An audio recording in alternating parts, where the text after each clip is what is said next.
Hello there, ladies and gentlemen, and welcome to another video. So in this one I'm going to be talking about a custom keyboard that I built. So as you can see here, this is all made using a 3D pen. So one of these bad boys, you just put in the 3D printer kind of filament inside this hole, and then it just kind of melts it, and then you can draw stuff with it. And so the whole case is made from that, as you can see here. And then the back here as well.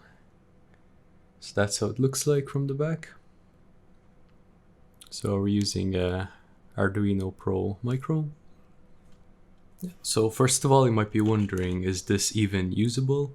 And I can say, yeah, it basically supports every single key that a typical keyboard would use. So this is with the help of like QMK and a lot of features. So like different layers. So for example, here, let me just open a terminal.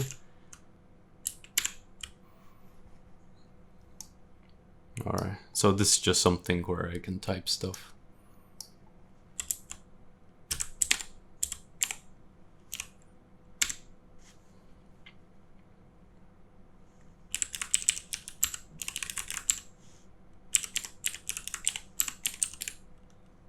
And then to backspace, you press two of these at the same time. And obviously space is here. And then if you want to type in like letters or whatever, you just hold down G, and then you have all your numbers here. And for like symbols and stuff like that, that would be holding down space. Then I have like the plus, minus here, underscore, question mark. And then for like the brackets, do the bracket, full stop, and that thing. Also, like if I press F and J all together, it'll print out that. F and D will be the brackets here, like so. And if you want to see like the full layout of what this uses, I'll leave a link to my QMK firmware. And so you can see here, it even supports like all the F keys, so up to F24, the arrow keys, so like, you know, the left and the right arrow. So this is just if you hold down G, and then you can use the like the Vim key bindings basically. And then escape is here as well. And the print screen as well. So if I hold down G, press print screen, I can take a screenshot. And so yeah, then there's a bunch of other like shortcuts. So for example, if I hold down this, it'll be Control. If I hold down this, it'll be Alt. So instead of like pressing X, which will give you X, if I hold it, it will basically do Alt, as you can see here. Like so. And then, oh yeah, and also tab is A and S. So if you're writing something here, then you press tab. Yeah, so it's probably easier to just do it here.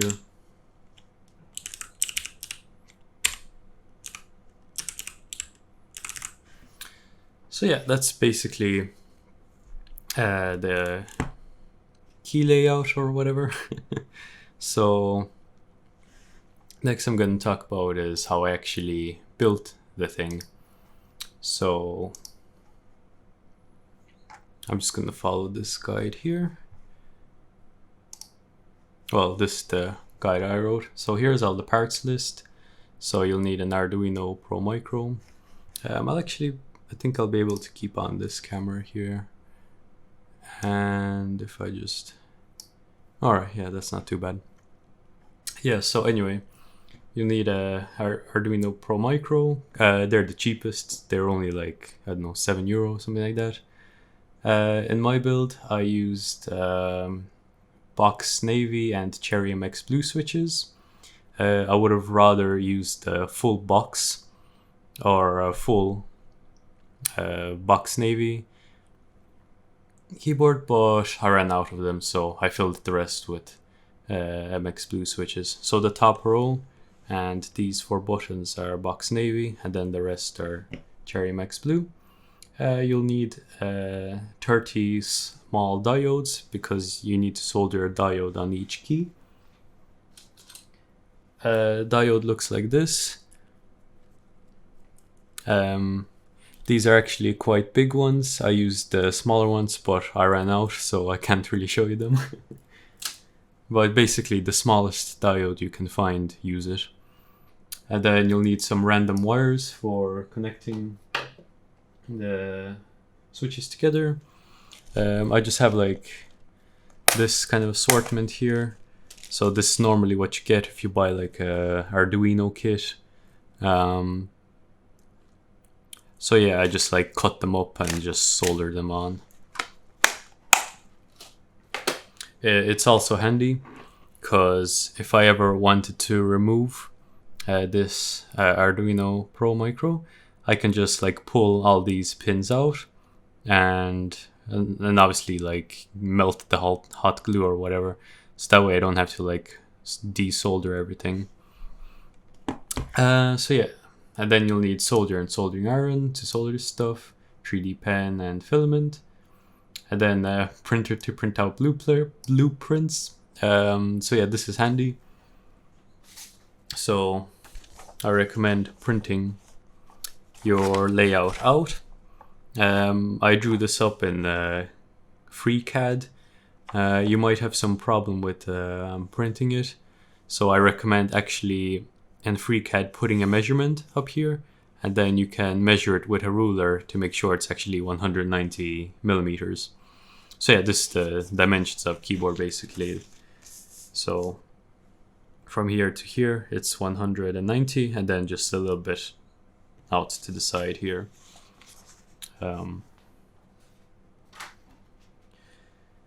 So yeah, and then you'll need some switch for Arduino reset. So basically, when you're flashing a new firmware, you need to short out these 2 pins here.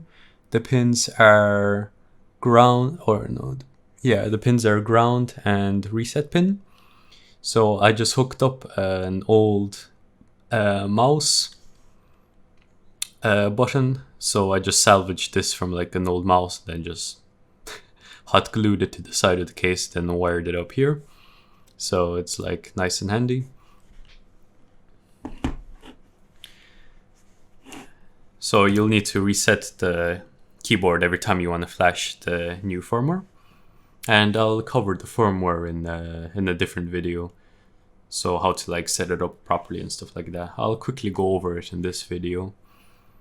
So yeah, basically what you want to do is you want to create a layout in the keyboard layout editor.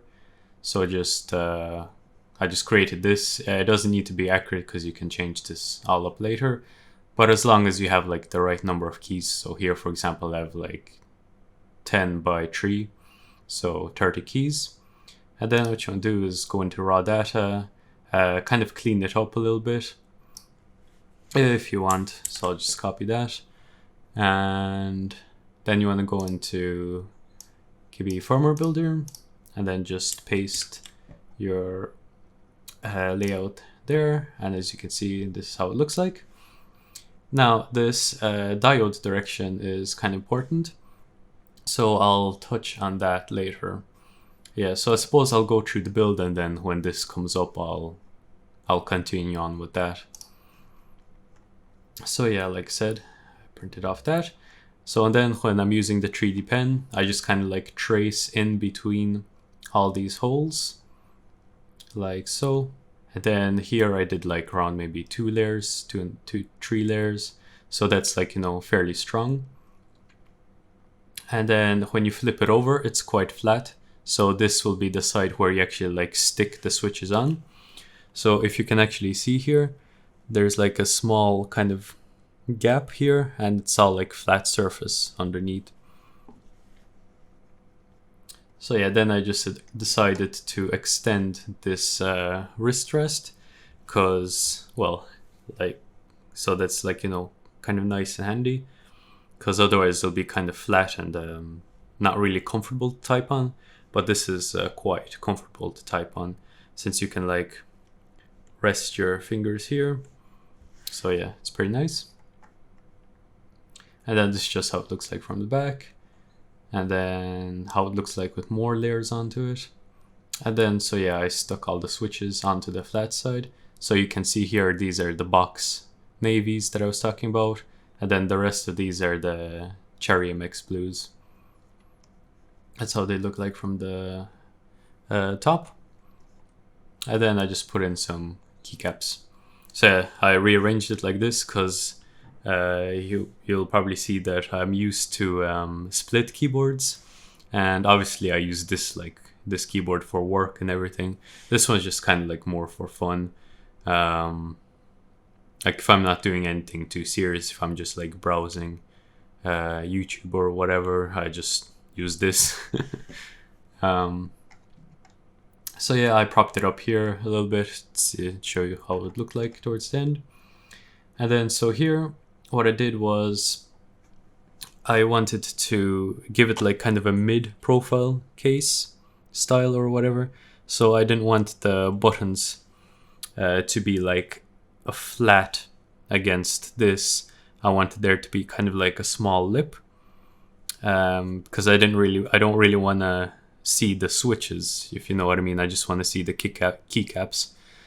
So to make this easier, what I did was I just secured a 1 meter ruler or whatever this is. I don't think it's 1 meter. I think it's like 600 or 60 centimeters. I mean, so I just put it across here up against the keycaps to kind of act as a wall. And then you can see here, it's like it produced a nice and straight result. So I just, with the 3D pen, I just kind of went like this a few times all the way around. So yeah, that's how it looks like from that side. And then I did it from the front. And then I left like a bit of spaces on the corners so that it's easier to kind of put the ruler. Because if I did it the full way, the ruler wouldn't fit, if you know what I mean. So yeah, so you can see here I left like an edge here, and then I filled it up. And then I filled it up some more. And then I filled up this bit to make it like stronger. So this keyboard is actually, it's quite strong. Like, I wouldn't bend it too much because this material can crack, but it is quite strong. And it's fairly beefy as well, like it's fairly hefty.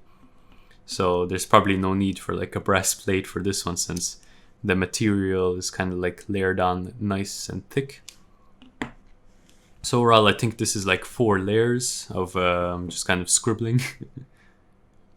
And then what I did was I got my wrist rest because I like the angle of this. And then I just kind of propped up the keyboard onto it while I was doing this, while I was drawing the sides here. Yeah, because I'm like used to this kind of sort of angle, so I wanted it to be kind of the same, except just a little bit lower, obviously, since like it's kind of pretty much the same height.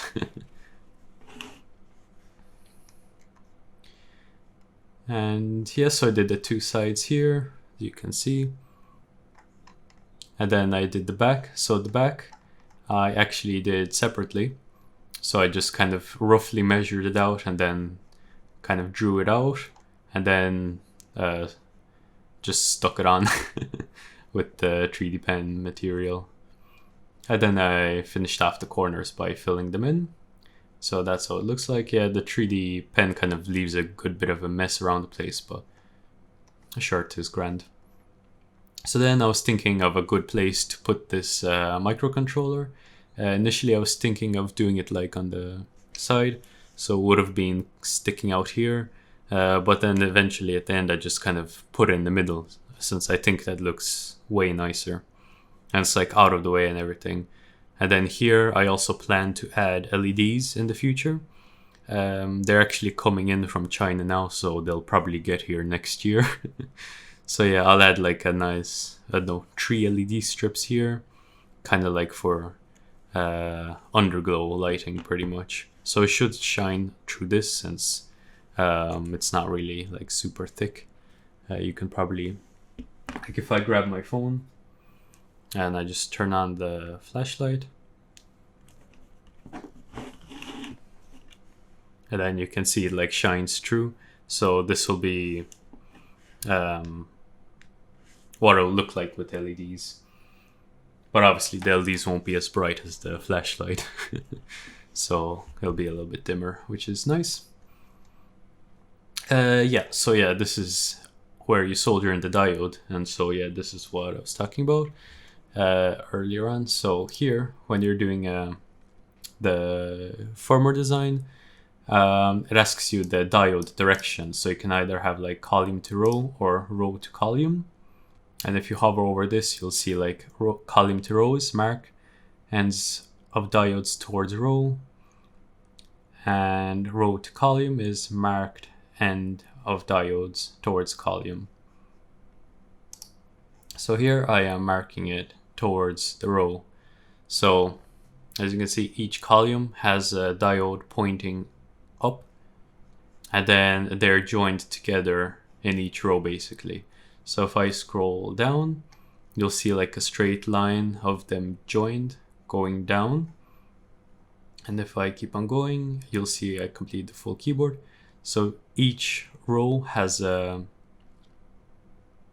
line of diodes connected like so.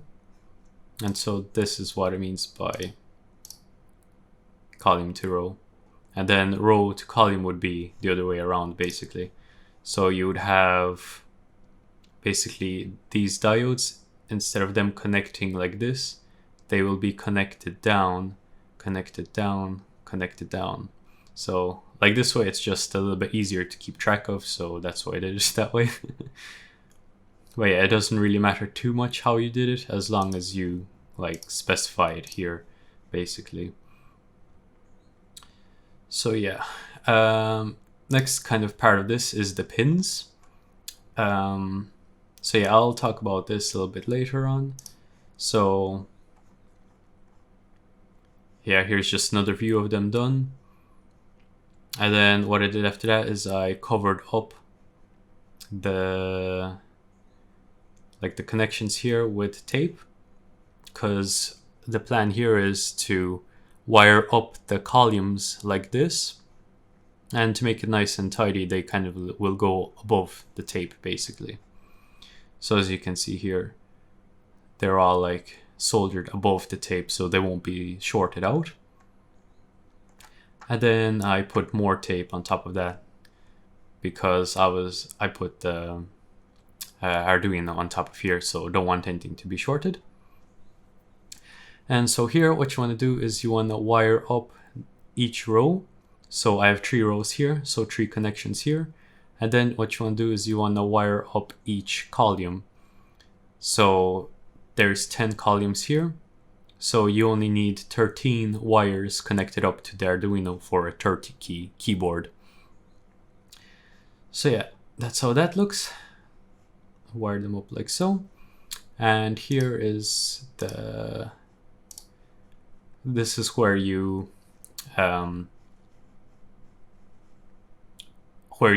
select the wiring up basically.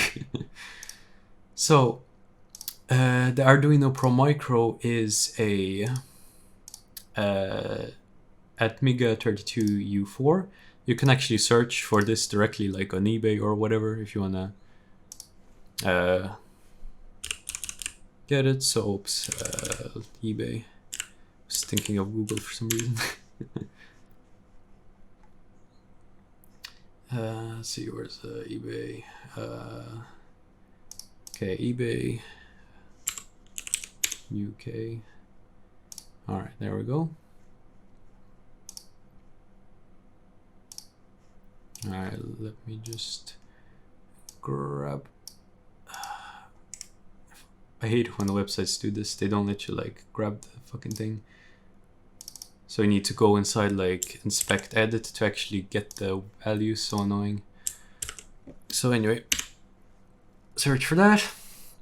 As you can see, they're like fairly cheap. The one I got is black. So it just looks nicer if you can find them.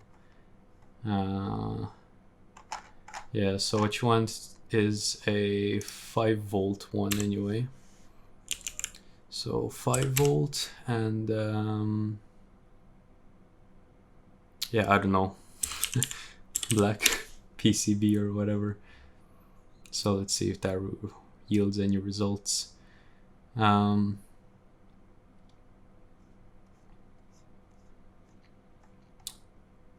yeah, there we go. So that looks like, yeah, so that looks pretty much similar to what I have here. So yeah, this one is from China anyway. Yeah, you want to get the 5-volt one. But yeah, that's how it looks like pretty much. It comes with these legs. You'll need to solder them, and what I did is I actually bent the legs sideways so that the wires can plug in sideways instead of down or straight down. So you can do this with pliers, just kind of bend them. They're fairly easy to bend as long as you do like one at a time, you know. Alright, so that's that. And then here you can see the layout, or the pin layout. So if I actually go to my GitHub here, and then go into config. So here you can see the pins that I used. So yeah, like C6, D7, and all that. So you basically, when you're making the firmware, you can, okay, let me get rid of this. You can like select them here. If you're bothered, or if you just don't really care, you can just like download this. So just press compile, then download the source files here, and you can add it to QMK. I think you need to put in a key map here. That looks okay. Yeah, you don't need to worry about this. You'll just play around with that later. Layout name. They're overlapping pins. What?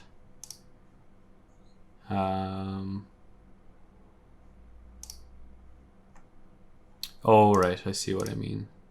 Yeah, so just make sure you don't select any, like... There's still, okay, well, whatever. Yeah, so if you just do this properly, I say it'll work out. But yeah, I'm just showing you how to do it quickly. So yeah, and then you just put in your pins here. So here's the rows, and then the columns. So yeah, like C6, for example, if I go here, C6 is pin 5. So if I flip over, yeah, so it will be here. All right, or somewhere there. Yeah, this one, since this is the one with the rows, P6 would be the purple one, I'm pretty sure. Oh wait, no, this is actually upside down, so it would actually be like this. So this would be on the other side. So yeah, whatever, it gets kind of confusing. I actually messed it up.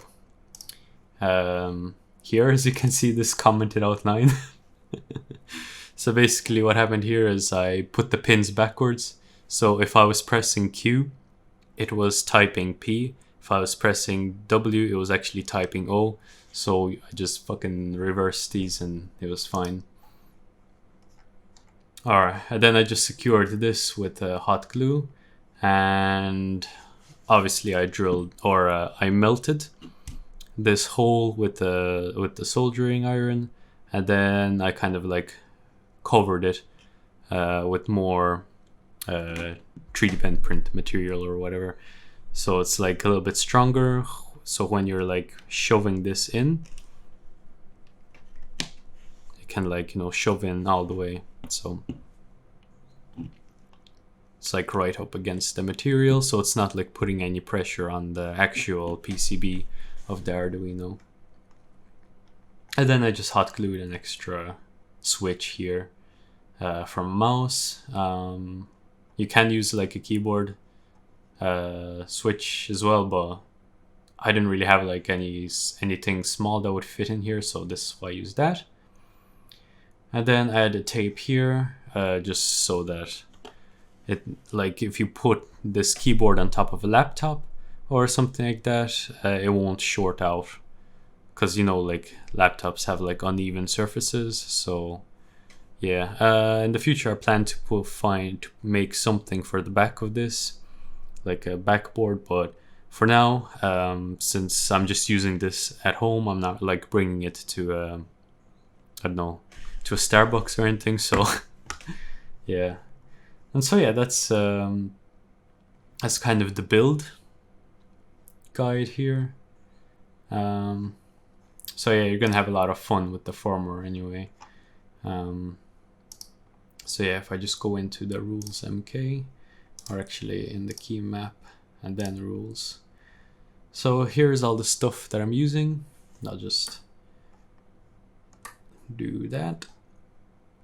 So I'm using MK rollover. So this is like if you press a bunch of buttons at the same time, it works fine. Leader key. Leader key is, I'll show you that real quick. I'll just need to I'll need to check my layout first because I forgot where the leader key actually is. So just go in here, key map. I'll click raw here since it's a little bit easier to see. So yeah, I suppose I can just put this all the way out like so. Okay, leader key, KC lead. All right, so this is, oh wait, there's still a bit more. Yeah, all right, there we go. So this is in layer nums. All right, so layer nums is here, and then G. Yeah, so this is pretty much the space bar. So I'll show you what that does. So for example, if I do CO, okay, I don't think I typed that quick enough, CO. So yeah, there we go. It like types out. So basically this is just a shortcut to compile the thing. I also have other ones. So TO types in this URL and then opens up my QBitTorrent web UI thing. So yeah, that's basically what the leader key does. This combo is basically when you press two keys at the same time. So F and J, ampersand, O and P to delete, A and S to tab. But tab doesn't really work like properly in web browsers, but whatever. So yeah, that's basically the combo feature. Let's see, what else am I using? Oh yeah, dynamic macro. So I'll show you this. This is actually pretty cool. So I'll just delete this, and I will need to check where it actually is. Okay, so it's in the layer nums. Okay, so it's in A, and then to stop, it's in D. Okay, so I'm gonna start recording. So here I can do whatever I want. I can say hello there, and then I can type, like, say, I don't know, 1 2 3 4 5 6, and then let's just say I'll delete all of it again. And so then I will stop, and then to play it,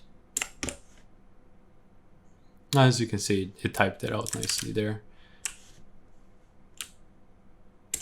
like so. Alright, and then you can do the second one here as well. So if I type, let's say, how's it going, and then actually delete it properly. So by touching this each time, and then I stop it, and then I play it. Alright, well, for some reason it doesn't seem to delete, but you can see what that does. So then I can play like the first one, then I can play the second one, and so on. And another thing you can do is if I start recording the first one again, and I think you can do something like this, and then you can play the second one. Or maybe you can't. Okay, whatever. I think you need to enable like nested